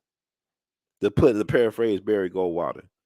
And Hillary Clinton was a Barry Goldwater girl. Her parents were staunch Republican conservatives. She was a Barry Goldwater girl. Like Trump was a Democrat at one point. And they both cousins. I can't make this up. But you know that the Clintons went to Trump's and Melania's wedding back in 2005? And they both blood cousins. Trump and Hillary, it's like everybody's related when it comes to that presidential thing. And people like, man, everybody, we all related in some type of way. Y'all worry about bloodlines, and we the only group of people don't even care about bloodline. I'm talking about black people. Everybody else understands the value of your bloodline and who's you come from and who's you be. We don't even want to know. One of the most important things that black folks did when the Civil War ended was try to travel the country and find their loved ones that were broken up during slavery. Find out what auntie, mama, daddy, your nieces, nephews, your sisters and brothers, your kids, where they at? That's why family reunions are so powerful for us as black people, because we understand the value of family, and we had family 60 years ago. We had a black family intact. You had black man, woman, and child on the same page. We just lost James Earl Jones, the great James Earl Jones from Mississippi Delta. James Earl Jones, but I always tell people there's a movie he did that black people should look at called Claudine, with the late great Diane Curl. They're both righteous ancestor stars now. But Diane Curl plays a black woman, a single black woman with a whole bunch of kids in the projects. And James Earl Jones is her boyfriend. He's a sanitation worker. And I remember this scene where they was in the bed, whatever, and a social worker came over. This little white petite social worker came over, and James Earl Jones, this big grown black man, big old blue collar working black man, had to hide in the closet, because if the white social worker lady caught him in that home with Diane Curl and her kids, they lose all their benefits from Zaddy, from white Zaddy. That's the U.S. government. So the U.S. government has always been complicit in the breakup of the black family. We are stronger when we are together, united as one. That is the Trinity, the black man, woman, and child. That's the real Trinity. So like, you look at anytime you look at the civil rights movement history, we had our greatest success when we as a people got together and worked together and understood, understood the assignment. Our greatest victories came when we dealt with each other, not with others, but when we dealt, and they have worked. This country is dedicated to exploiting the talents of black people, but to make sure that we don't enjoy the gains. You understand? But they'll work us, they'll exploit us, they'll turn us against each other, because white power is divide and conquer, black power is unity and solidarity. See, it's unity and solidarity with black power, but white power is divide and conquer. This system is ran on divide and conquer. Black power is really humanity. It's not about black supremacy. It's about humanity. That's what we about, you know. And they don't want to know. They won't tell us who we are, but they know who we are. And when I say they, the people that set up this thing or who help continue to run this thing for generations, they know exactly who we are. And a lot of us just learning. But the thing about it is that your enemy is the person that you cannot talk about out in the open. The person that you cannot talk, or the group that you cannot talk about out in the open, even when it comes to constructive criticism without being penalized, that is your enemy. Now, you could do whatever you want to with that information, but if you could talk about Donald Trump without any problems, he's not your enemy. Let me repeat that for the slow people and the people in the back. Okay. The people who are your enemy are the people that you cannot constructively criticize or mention without retribution or get back or penalties. Y'all talk bad about Donald Trump all the time. If he's such a big bad dictator, how come you still around talking crap about him on social media? Y'all at him, hashtag him, but he's such a horrible person, right? Right. Well, he's a big bad, but y'all can't talk about the other people. Y'all know too. Y'all been trained. Y'all broke in like some well-trained dogs. Y'all know where y'all can sugar honey iced tea and where you can't sugar honey iced tea. So don't tell me, oh, I don't know. Now y'all know who y'all can't talk about. Oh, they make examples out of people. Yeezy for Sheezy, Candace Owens. Can't talk about certain people. So don't tell me Trump is like he's Hitler. You think Hitler would put up with this stuff? You think Hitler would have been able to get kicked off of Twitter while he was the dictator? You think Stalin when he got kicked out of they wouldn't keep Putin off on TikTok hit? Wake up. Stop it with the BS. I'm tired of you chicken little Negroes. The sky is falling, and the sky is falling. It's Project 2025 all around. Baby, we in Project 1619. This is Project 2024. Saying they're going to give immunity. They already had immunity, baby. They were the slave catchers. Of course, they had immunity from day one.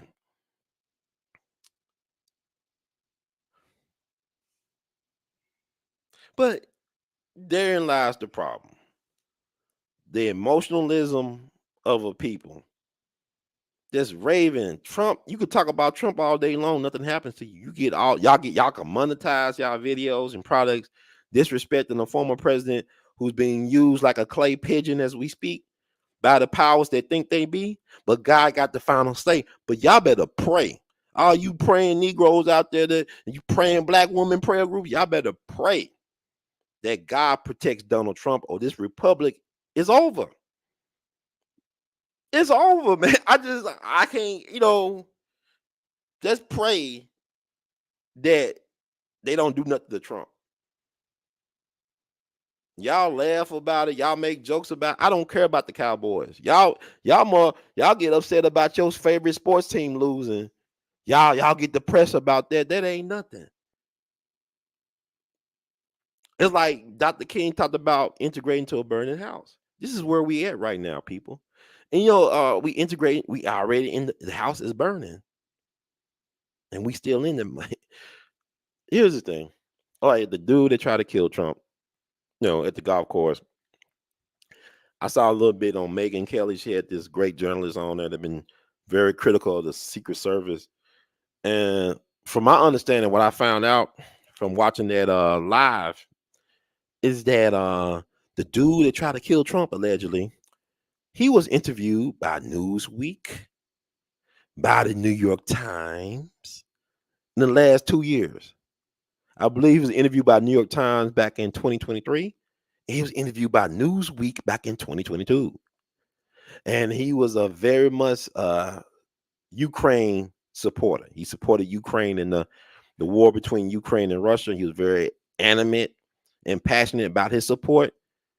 And so don't tell me that this is a lone gunman. Please stop it with the BS.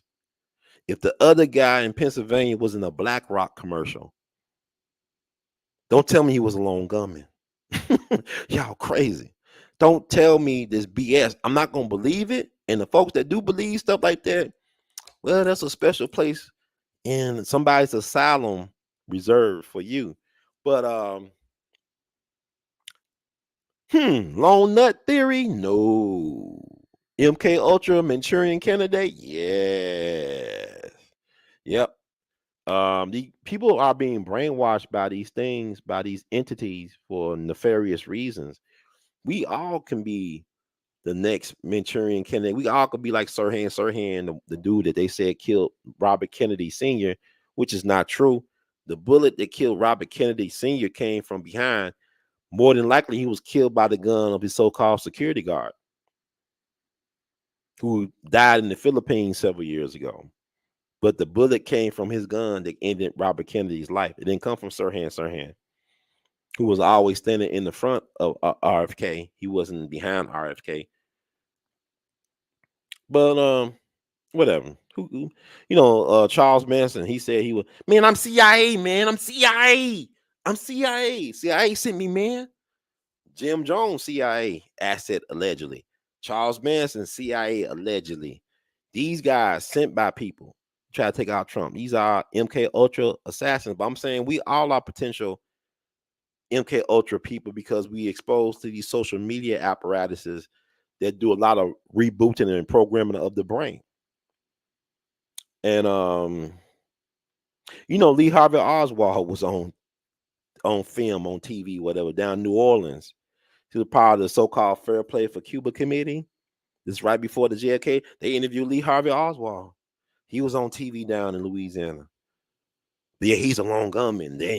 When he came out, and the man was able to come back to, he disavowed or disowned his American citizenship, went to Russia and came back with a Russian bride who relative was connected to KGB. Got no problem during the height of the Cold War. He was just 24 years old when he met his end by Jack Ruby, my bad. When Trump was in a debate with Ted Cruz, he said, basically he said, at least my dad didn't kill Kennedy. And Ted Cruz got upset, but guess what? Oh, Trump is lying. Y'all remember y'all was saying Trump is a liar. He said that Ted Cruz daddy killed Kennedy. Well, guess what came out in the tabloids? A photograph of Ted Cruz daddy standing next to who? Lee Harvey Oswald.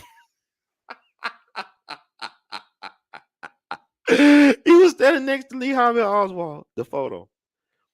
Trump's a liar. Oh, they eating dogs and cats. Oh, that's not true. Haitians coming on internet, on social media, on X. Yes, it's true. Some of our people do eat dogs and cats, for voodoo. They do a sacrifice, everybody, but Trump's lying. Like even old girl in CNN, I know she's U.S. intelligence, the one that interviewed Kamala Harris and J.D. Vance. She was trying to like J.D. Vance, and Trump was lying about Haitian migrants eating animals because you're trying to spin it on him. But JD Vance, I like JD Vance. That boy is a smooth operator, man. He know how to handle himself in media interviews. And he gonna tear. I can't wait to see him in a VP debate with Tim Walz. He gonna tear that boy down. Tim Walz is going down. Tim Walz should have Kamala as his emotional animal during that debate. He should have Kamala, the laughing hyena cackling so he could calm down because JD Vance coming for that vernacular. You know what I'm saying? He coming with the verbal vernacular. And he coming from him. But like she was trying to trip on him saying, so you're saying that you and Trump made up the dogs and cats getting eaten by migrants. He didn't, he said, what we did, we made a narrative. We created a narrative where the media will be able to focus on that to get some attention to the migrant issue. Like he didn't say they lied about dogs and cats. Trump lied about. He didn't lie. They said, well, we want people to know about the migrant situation, and we're letting people know about migrant crime, how it's real. But y'all didn't want to cover that, so we used the dog and cat stories, which is based on actual people's stories online and in social media, to sensationalize the fact that we got a migrant problem. We got an illegal immigration problem. And this country is weird. And that's why it's funny to me. All these memes with Trump and with cats and cats against Kamala or Kamala. This country cares more about pets than they do about black people. Just like you got people that still hate Mike Vick. I know pet owners that still hate him. You got black pet owners that still hate Mike Vick. Why? Mike Vick has paid his debt to society.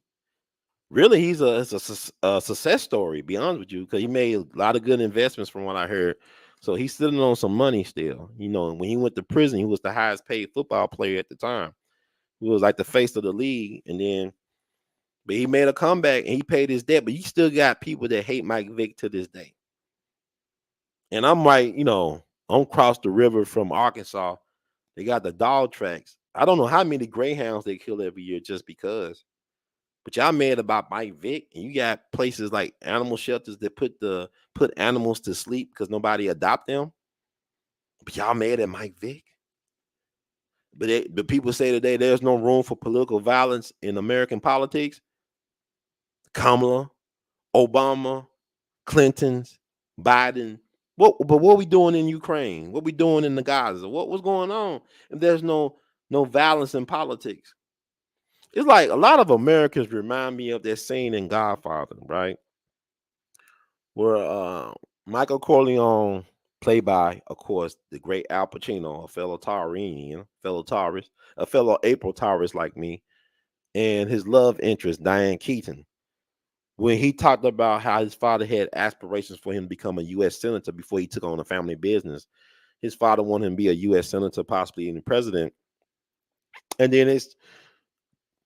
then Diane Keaton's character, Kate, I think her name was Kate, said, "Well, Michael, the president doesn't kill people." And then he looked at her, it was classic. "Oh, who's the naive one, Kate? She's a kindergarten teacher or elementary teacher teaching kids, and she didn't know that the president does kill people."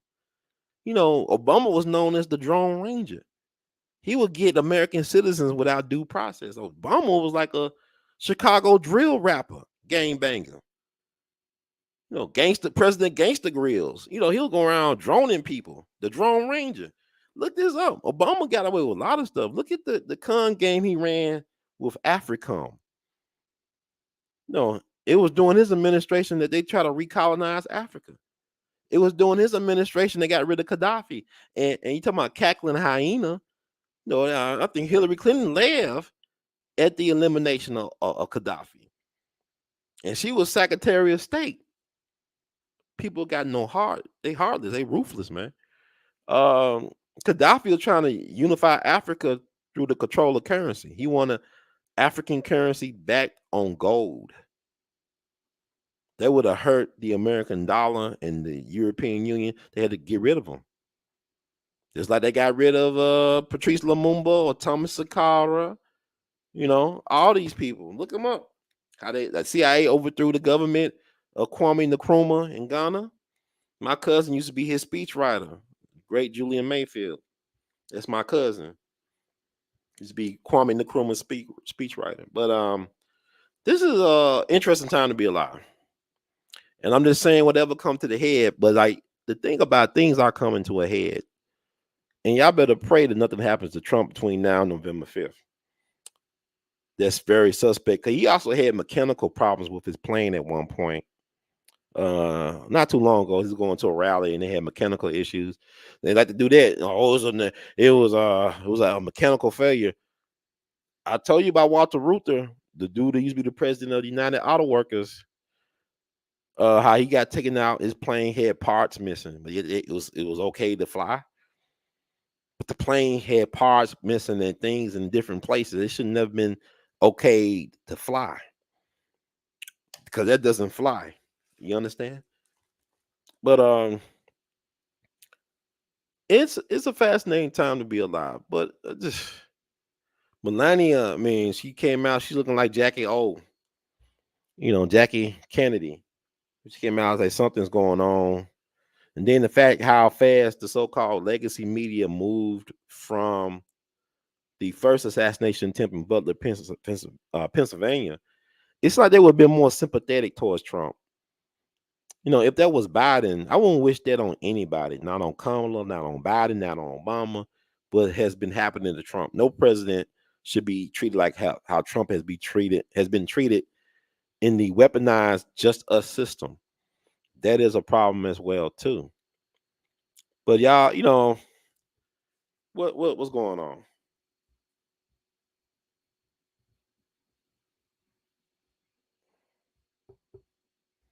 This country had a problem with communism right before WW2. Yeah, they had the Red Scare. The Red Scare happened. They helped create the FBI. J. Edgar Hoover. Look at the movie J. Edgar that Clint Eastwood did, a biopic about J. Edgar Hoover, played by Leonardo DiCaprio. And we had the Red Scare issue. No matter of fact, Dr. King family was spied upon for several generations, starting with his maternal grandfather, who was the minister at Ebenezer Baptist Church. They started watching the King family from that time back in the 19 teens. So they were like, there's an article that came out back in the 90s, King family spied upon for 3 generations, starting with his grandfather and I guess with him, Dr. King, Dr. Michael King Jr. That's another story. We eat squirrels, raccoon, pig, ours. Yeah, but it's not about that. It's about people eating people pets. See, that's the problem. I understand that, country folk, country people, my people. Yeah, people eat that, but it's about eating people's pets and also eating animals in the park that I think you can't really eat, like the ducks and the geese. I know I'd be at Overton Park in Memphis. I see people calling themselves trying to fish. I wouldn't even take that water out that pond. That pond looks dirty. But it's tell you not to fish the pond.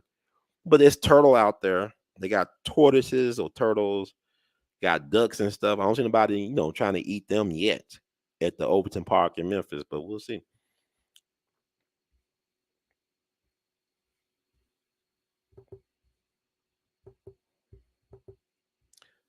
Right, there hasn't been any retrospective of the Trump attempt, like in 60 Minutes, 48 Hours, Nightline. This is true, but you got people like social media people, like the Candace Owensons and the former Secret Service guy who got banned off of YouTube, off of YT. So they're trying to just get rid of all those so-called truth tellers. But thank God for Rumble. We actually on Rumble too, rumble.com/WeAllBTV. Yeah, but the social media, the folks who brave enough to talk about this have been talking about this at length. So we got some social media warriors that have been picking up what the legacy media has fallen in terms of talking about the Trump attempt. It's going to be some more, but it's an inside job. Always an inside job. The lady who led the Secret Service, from my understanding at that time, had no love for Trump. How do the first lady have better security detail than Donald Trump in the same state, but Donald Trump has the less Secret Service detail, the lesser one, and he's running for president. He's a former president who's a very polarizing figure, and the legacy media has created an atmosphere that has been conducive to him being targeted the way he's been targeted. It's like what they said. Like I remember when Farrakhan was interviewed by Mike Wallace, 60 Minutes, and Mike Wallace, and I believe Malcolm daughter, the eldest daughter, called him out, about his contribution to the demise of Malcolm X. That's a part of Farrakhan's legacy. He ain't gonna be able to run away from that. I don't care if he live to be 150 years old. When he goes to glory or to the mothership, that will be a part of his obituary. His involvement in the Malcolm situation, which is unfortunate because basically he called for the death of Malcolm. He was one of the ministers that called for the death of Malcolm, and they weaponized the newspaper that Malcolm helped found. Muhammad Speaks against him, and there's a famous cartoon, an infamous cartoon of Malcolm with, he's beheaded. He's been decapitated, so he got his head bouncing down the street with devil horns, and basically they called for his death. Now, from my understanding, Elijah Muhammad was telling people to stand down, but the so-called people that came to take Malcolm out came from Temple number 25 in Newark, New Jersey, Mosque or Temple 25 in Newark. And the late Barbara Walters interviewed Farrakhan. She actually asked him, 'cause I thought nobody ever asked him. And then she passed away, and I saw she did an interview with Farrakhan. And she asked him point blank, where were you located when Malcolm was assassinated? Where were you at when you heard the news about Malcolm's assassination? He said, I was over in Mosque 25 in Newark. And the guys who allegedly took out Malcolm, they came from Mosque 25 in Newark.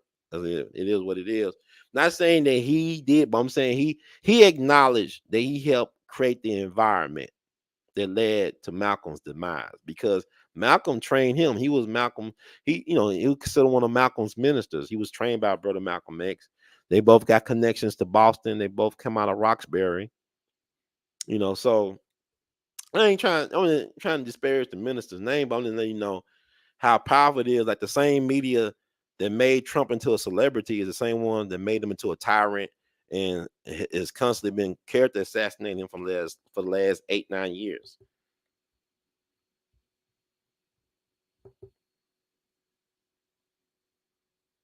Yeah. One love, brother Sean. But it's really interesting the times we're living in. But I pray for our country. I pray for the world. And like, the black people, man, it's just interesting that we losing friends and family over these politics. It shouldn't be like that. Um, it should be as easy as Kamala saying I'm a black woman, but she can't even do it because she's not a black woman. And she's not American black. That's the most important thing for me. I know this country would be a great country if you're gonna play identity politics. Give me a black candidate that's actually black American. They got rooted on both sides of their family in the American experience, in the black American experience. Folks, they could trace their people through chattel slavery, through all the different wars. And my dad and your people, one of them could have been a Buffalo soldier, could have been a U.S. color troop, could have been a Revolutionary War soldier back in the day. But I want those black people. I want black folks who got family that came through the Great Migration from Mississippi and Alabama and Georgia and the Carolinas. I want black people like that to represent my interests, but they got to have the right mindset because we can get people to look like us. All skin folk ain't kin folk, and all kin folk ain't friend folk. So that's important to know. So it's about doing right by our people. They have contributed a lot to this country's identity, culture, and economics. That's black Americans. And I don't, Obama ain't, I mean, if you believe Obama daddy was what's his name? Frank Marshall Davis? That's the dude. Let's say his name, Frank Marshall Davis. Uh, I'm about to wrap this up, folks. I think I talked about all the stuff I want to talk about for this period, but just want to make sure I go on live to support the people.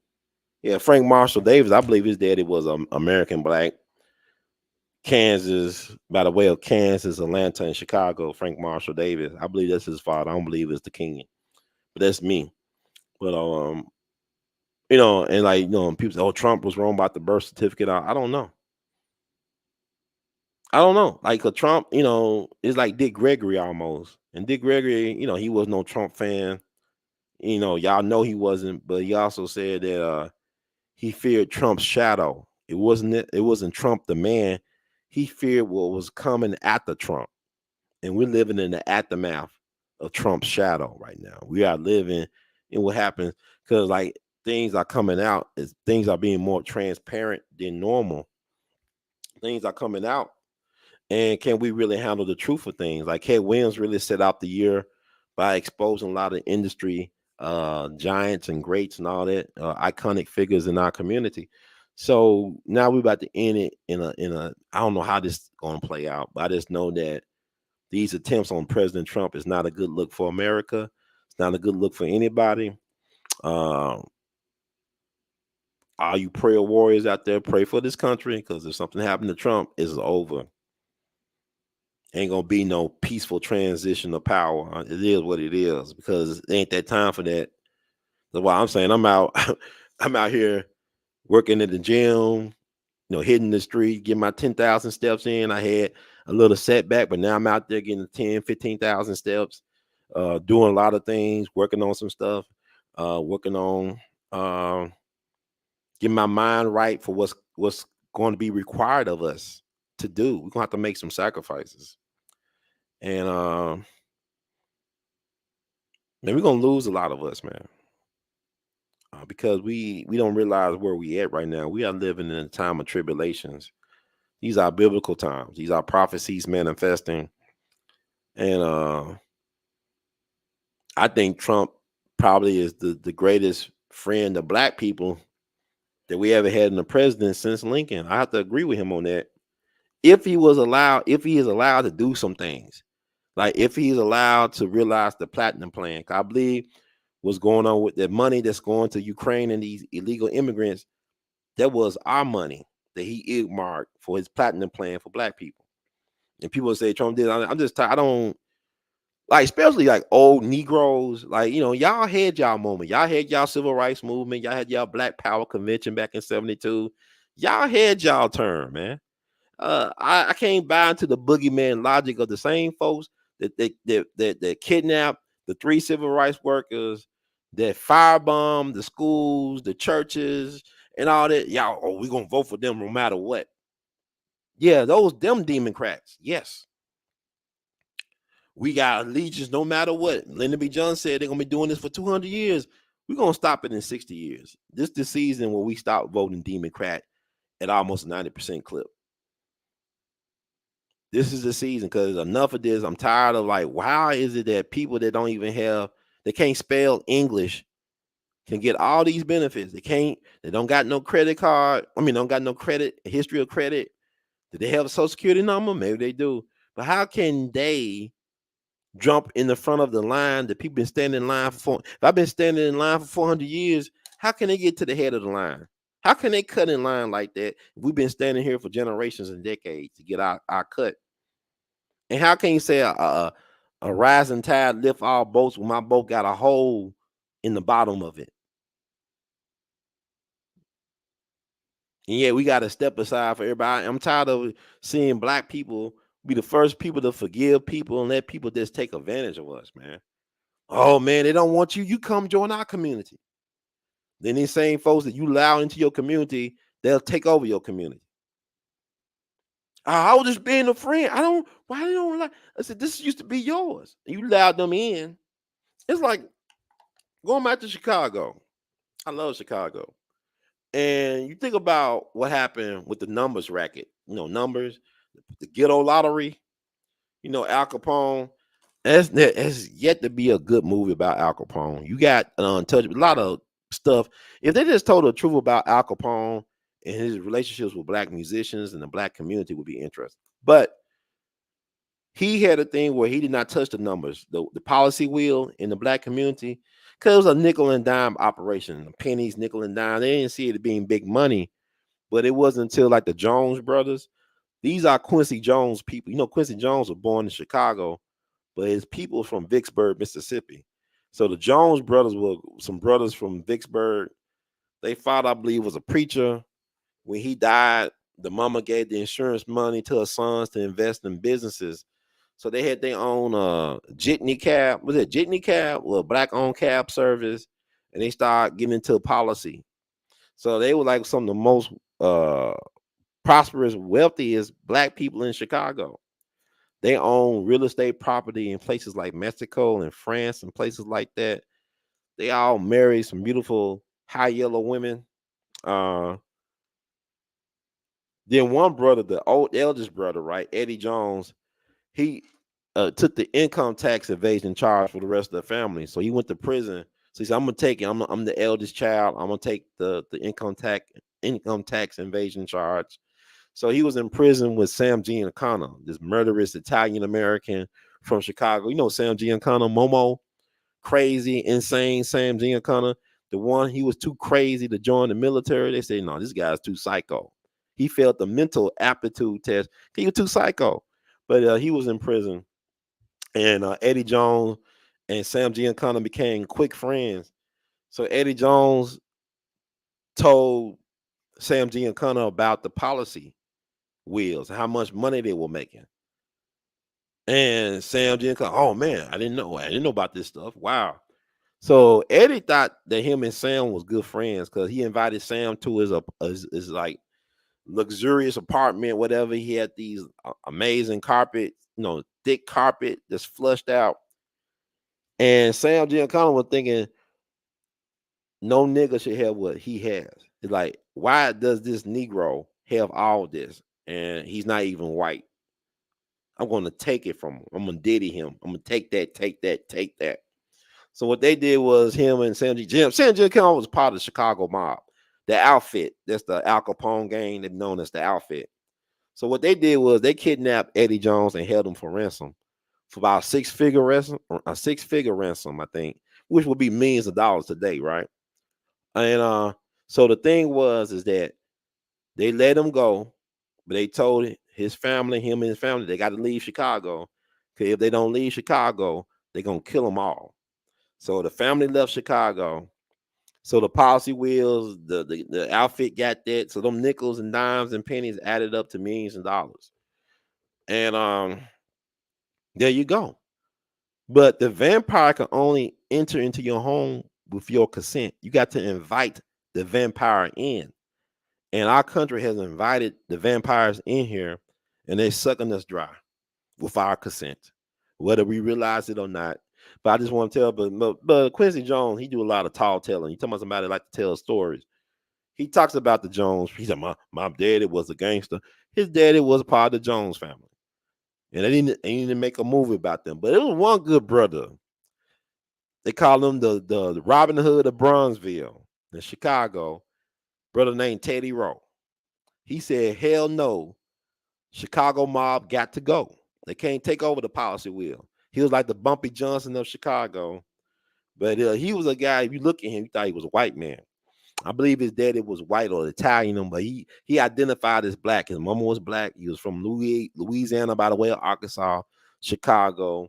But he was a very successful policy king. They call them policy kings that control the policy wheel, the ghetto lottery. People in Chicago know what I'm talking about. But he took on the mob for several years. He refused to give in, give up, or give out. And he fought the mob for several years. And he actually ended up killing Sam Gianconna's best friend, this guy named Fat Lenny Cafano. Fat Lenny Cafano was Sam Gianconna's best friend. Fat Lenny brother Marshall Cafano ran Las Vegas for Chicago mob. So this is like, he killed somebody whose brother was a big time gangster for Chicago mob in Vegas. So what happened? He got pulled over, and they were trying to kill him. Then, like, he had bodyguards with him, Teddy Rowe. Somehow he killed Fat Lenny instead of them get the jump on him. Because I guess they're acting like they were police officers trying to pull him over, whatever. But anyway, one day, August 4th, 1952, I believe it was, Teddy Rowe was taken out by the mob. They shot him in front of his apartment next to his new car, from my understanding. Some people said that it was suicide. What happened to Teddy Rowe was injury. From my understanding, he found out he had terminal cancer. So he fought the mob for about 5 years effectively. And then he found out he had cancer. He said, I'm going to go out like a G. And he went out like a G. And they said years later on a phone wiretap, Sam Giancana talked about Teddy Rowe. This is the same Sam Giancana that was Frank Sinatra's friend who helped fix the 1960 election for JFK in Chicago, who was dating one of the McGuire sisters. The movie that HBO did, that was a great movie, Sugar Time, where the guy that do a lot of Spike Lee movies, he played Sam Giancana. It was a good movie. Came out in the 90s. But Sam Giancana said that it was a shame to kill Teddy Rowe. That nigga had balls. He was a real man. He said he had balls. He was a real man. He stood up for his. And just like we ask black men, it's time for us to stand up and call them out and just take what comes with that. It's time for us to choose to be the men that we need to be to save our people, to save this country, to take it back. We got to do it because it doesn't happen unless we do something. Black men, but they don't tell us in the media, the black man vote is the most powerful vote this election cycle. It's like we all don't have to vote for Trump. We all don't have to vote for Kamala. But if some of us don't vote, but if some of us like vote over here instead of voting over there, if we could get that black vote under 90%, maybe 80% for the Democratic Party, we could have a party. Because then we could demand things. We could demand things because they're gonna have to acknowledge that it wasn't a Latino vote or the swing vote. It's the black man vote that saved the day for MAGA country. It's like it was 5,000 black men that saved that freed the colonies. They didn't save because it was still like they were fighting the British, right? So you had the 5,000 black men that fought with George Washington. It was one black man who was a double spy a double agent, whatever, who actually helped deliver the country from the British. It was 200,000 black men who joined the U.S. colored troops to help save the Union. The black men were kicking so much ass in the Civil War. You had the second in command of the Confederacy, this guy named Judah P. Benjamin. Like I would say, he's the second most powerful man in the Confederacy, right? Now, I was calling him the vice president, but he has several positions in the Confederacy. He wasn't the vice president officially. Alexander Stephens was the vice president, I believe, but he was Secretary of State, he was Attorney General, and he was Secretary of War. This man was a very successful lawyer from Louisiana. He was married to a light-skinned black woman, and he was considered for a position on the Supreme Court. He was one of the first Jewish U.S. senators. He actually kept his Jewish faith. A lot of the other senators who were Jewish, when they became politically power, they changed their faith. So that you know that Judaism is a religion, it's not a race. So he was a Sephardic Jew, and he was a legal, brilliant scholar, legal mind. He actually escaped the country and did his law practice over in Britain, in UK. I believe he died there back in 1883. I don't know. You got to take a look. But he said we should free black people. We should free black men to fight for us, because that's how effective U.S. colored troops was to helping the Union beat the Confederates. So they said, man, we should get some black people free, and they said we'll free y'all if y'all fight for us. Too little, too late. Now you had some black Confederates, because even Frederick Douglass saw some black Confederates at one of the early Civil War battles. I think the Battle of Bull Run. But he talked about there were black Confederates, because people said there was no black Confederates. There were black Nazis.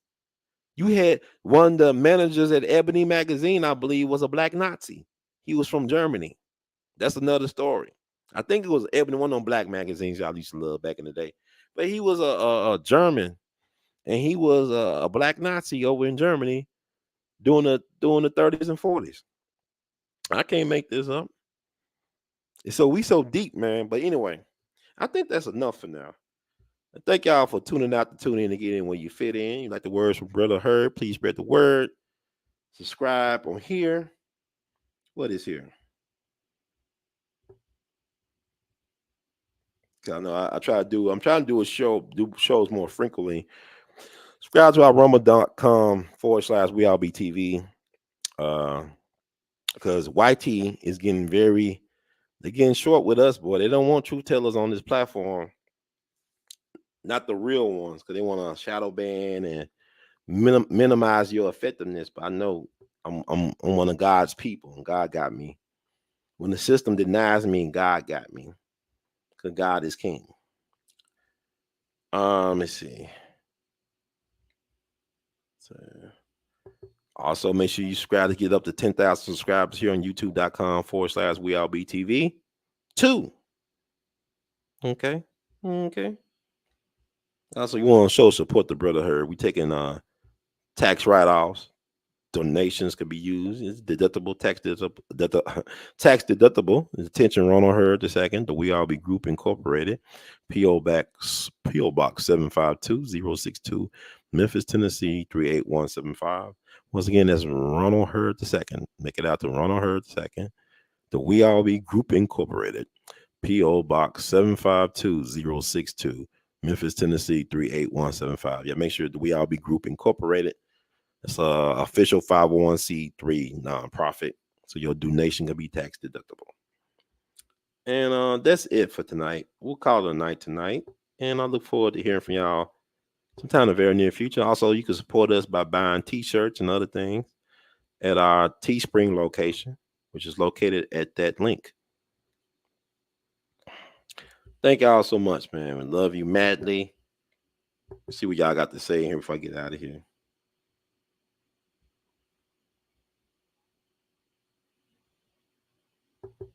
Man, black folks. Oh yeah. They married Germans.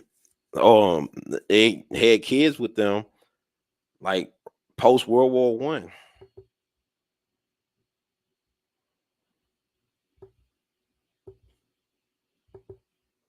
Thank you for receiving the information, for contributing to the discussion. We love you madly.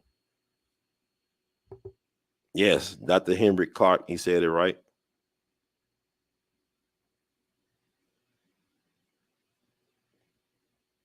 Black folk have no friend. I think it's Dr. John Henry Clark or something like that. Good man.